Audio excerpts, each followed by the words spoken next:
Hello बच्चों, welcome back to my channel Aryam study time. बच्चों, आज हम लोग जा रहे हैं क्लास 8 की साइंस बुक का लेसन नंबर 11 यानी पाठ 11 बल तथा दाब का एक्सरसाइज करने। अगर आपने इससे प्रीवियस लेसन्स के एक्सरसाइज नहीं देखे तो इसे आप प्लेलिस्ट में चेक कर ले, आपको वहाँ पर सभी लेसन्स के एक्सरसाइज मिल जाएगी। सो चलो वीडियो स्टार्ट करते हैं। अगर पसंद आए तो प्लीज़ लाइक करें।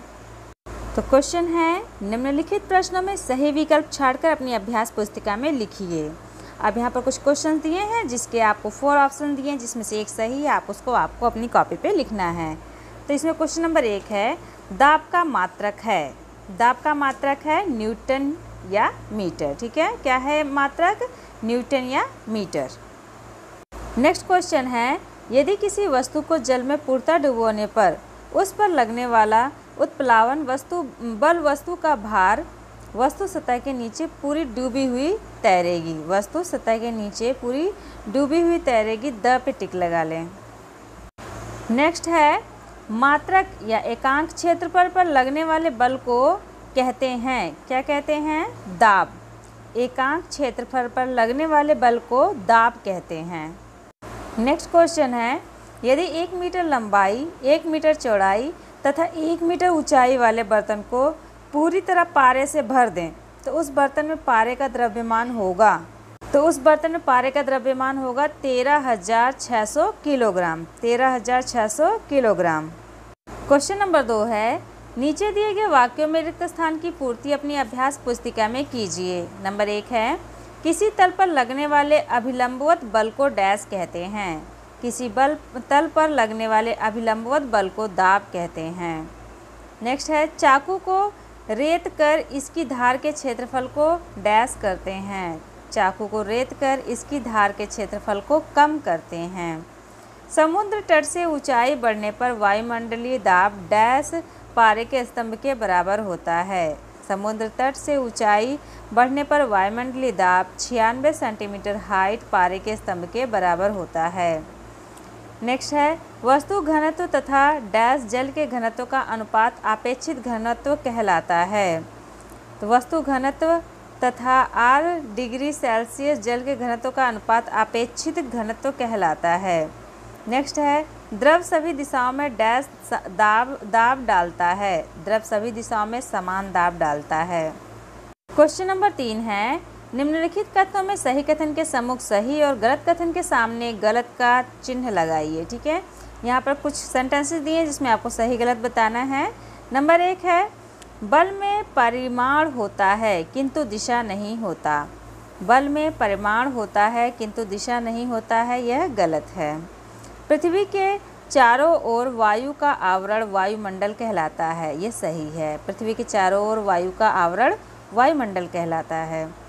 किसी नियत स्थान पर वायु दाब अलग अलग समय पर परिवर्तित हो सकता है, यह सही है। किसी नियत स्थान पर वायु दाब अलग अलग समय पर परिवर्तित हो सकता है। द्रव बर्तन की दीवारों पर क्षैतिज दिशा में दाब नहीं डालता है, यह गलत है।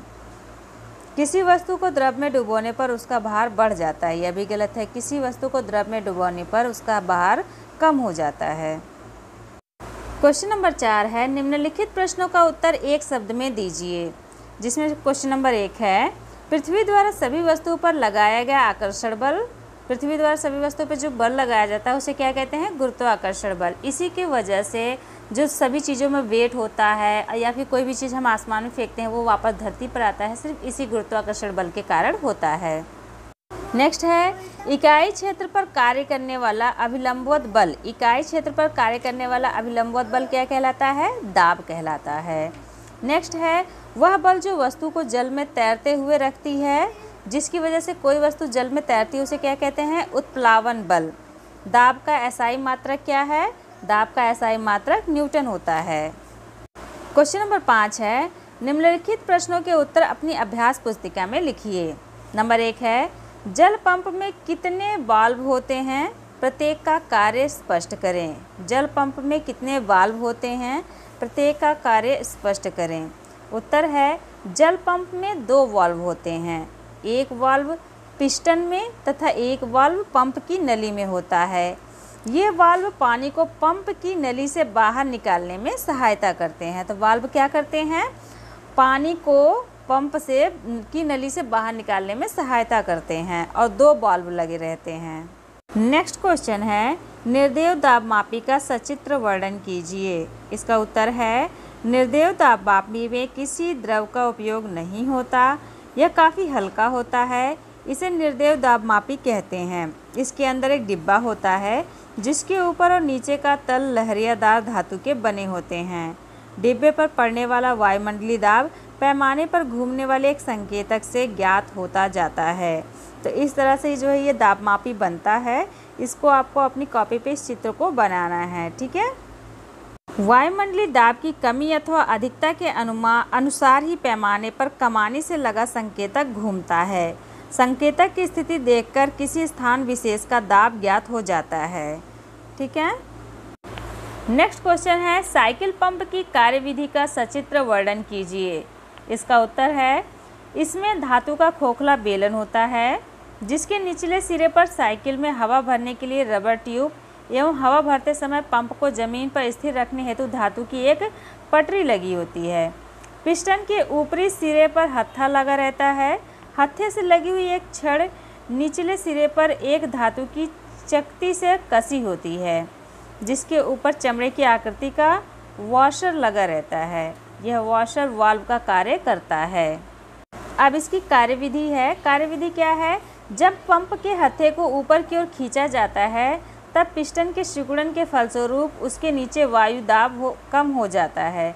पिस्टन के ऊपर से हवा दबाव डालकर वॉशर के नीचे बेलन में भर जाती है।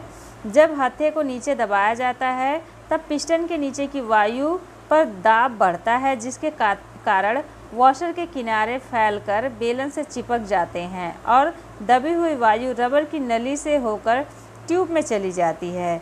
साइकिल ट्यूब में भरी हुई वायु के वाल्व ट्यूब पर बाहर से दाब डालने के कारण ट्यूब में भरी वायु बाहर नहीं निकल पाती है। पिस्टन को बार बार ऊपर नीचे करने से साइकिल ट्यूब में हवा भर जाती है। तो आप सभी लोगों ने साइकिल पंप देखा ही होगा, तो इस तरह से आप जो है साइकिल पंप का एक चित्र भी बना लें। नेक्स्ट क्वेश्चन है, उत्प्लावन बल किसे कहते हैं? इसके आधार पर प्लवन का सिद्धांत स्पष्ट करें। इसका उत्तर है, किसी वस्तु को पानी में या द्रव में पूर्णतः डुबोने पर वह अपने आयतन के बराबर द्रव विस्थापित करती है, इसे उत्प्लावन बल कहते हैं। जब भी हम किसी वस्तु को पानी में डुबोते हैं तो वह अपना जितना उसका द्रव्यमान होगा उतना पानी को वह विस्थापित कर देती है, तो उसी को उत्प्लावन बल कहते हैं। प्लवन का सिद्धांत, वस्तु का भार उत्प्लावन बल के बराबर या इससे कम होने पर वस्तु तैरती रहती है। चूँकि वस्तु पर कार्यरत उत्प्लावन बल बराबर वस्तु द्वारा विस्थापित द्रव का भार, इसलिए जब वस्तु का भार वस्तु द्वारा हटाए गए पानी के बराबर होता है तो वस्तु पानी की सतह पर पूर्णतः डूबी हुई तैरती है। इसे प्लवन सिद्धांत कहते हैं, ठीक है। जब भी किसी वस्तु का द्रव्यमान जो उसके द्वारा हटाए गए जो है पानी के बराबर होता है तो पानी उसमें डूबी हुई तैरती है।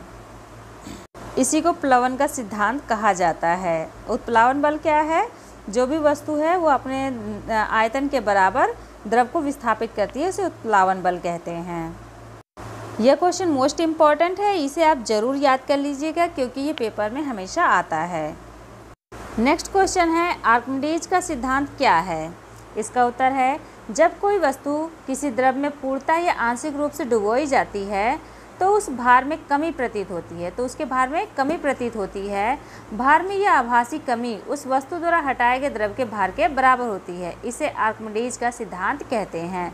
तो जब भी हम किसी वस्तु को पानी में डुबोते हैं तो उसका जो वजन होता है, भार होता है, वह कम हो जाता है और वह किसके बराबर होता है? कितना कम होता है? जितना वो द्रव को विस्थापित करता है। इसी को आर्किमिडीज का सिद्धांत कहते हैं। यह भी क्वेश्चन इंपॉर्टेंट है, इसे भी याद कर लीजिएगा। प्रश्न नंबर 6 है, निम्नलिखित प्रश्नों को अपनी उत्तर पुस्तिका में हल कीजिए। इसमें प्रश्न नंबर 1 है, 50 मीटर गहरे समुद्र की तली पर दाब क्या होगा? P बराबर HDG, ठीक है। यहाँ पर सॉल्यूशन दिया है, क्या है उसका सूत्र? P बराबर HDG। तो यहाँ पर जो है आपको D दे रखा है यानी घनत्व तो दे रखा है और साथ ही G यानी ग्रेविटी भी दे रखा है। अब हम इसका सॉल्यूशन निकालेंगे। समुद्र के जल का घनत्व यानी D बराबर इतना, G बराबर इतना, तो 50 मीटर समुद्र की तली पर दाब P बराबर इंटू डी इंटू जी, ठीक है। फिर 50 गुणे 1.01 इंटू में 10 की क्यूब इंटू में 10, ठीक है। उसके बाद इसको हम कैलकुलेट कर लेंगे तो आंसर आ जाएगा 5.05 यानी 5.05 इंटू में 10 की 5। नेक्स्ट क्वेश्चन है, एक हाथी का भार 25,000 न्यूटन है। यदि उसके पैर के तलवे का क्षेत्रफल 0.25 मीटर स्क्वायर है तो उसके द्वारा आरोपित दाब की गणना न्यूटन या मीटर में कीजिए, ठीक है। तो यहाँ पे फॉर्मूला है P बराबर F अपॉन में A। तो इसका उत्तर करेंगे दाब बराबर बल बटा क्षेत्रफल या P बराबर F अपॉन में A। अब आरोपित दाब देख लें क्या आएगा। भार अपॉन में क्षेत्रफल है, तो भार कितना है 25,000 और क्षेत्रफल कितना दिया है 0.25। फिर इसको हम क्या करेंगे, कैलकुलेट करेंगे। तो 25 में से जब पॉइंट हम नीचे वाले से हटाएंगे तो ऊपर 100 लगा देंगे और 25 से 25 कैंसिल हो जाएगा तो 1000 गुणे में 100 हो जाएगा। तो वो आ गया आपका इकाई, दहाई, सैकड़ा, हज़ार, 10,000, lakh, 1 lakh newton metre square आ गया, यानी कि आपका 10 की पावर 5 न्यूटन मीटर स्क्वायर आ गया।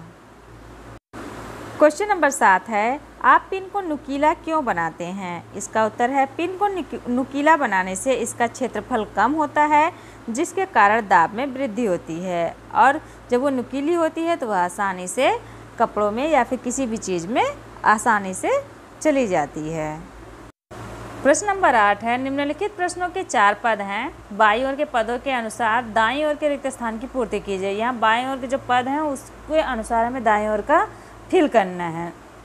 तो नंबर 1 है बल अनुपाते न्यूटन समानुपात वायु दाब, फिर अनुपाते न्यूटन मीटर आप फिल कर दें। नेक्स्ट है दाब अनुपाते पास्कल समानुपात बल अनुपात न्यूटन, न्यूटन फिल कर दें। क्षेत्रफल अनुपात वर्ग मीटर समानुपात आयतन अनुपात घन मीटर, घन मीटर फिल कर दें।